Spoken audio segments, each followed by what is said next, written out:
السلام علیکم ویورز، لو کہانی میں خوش آمدید۔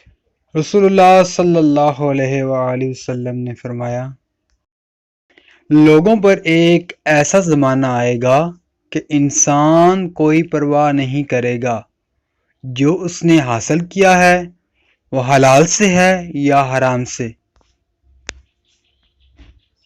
حضرت علی رضی اللہ تعالی عنہ فرماتے ہیں، جب تم دنیا کی مفلسی سے تنگ آ جاؤ اور رزق کا کوئی راستہ نہ نکلے تو صدقہ دے کر اللہ تعالیٰ سے تجارت کر لیا کرو۔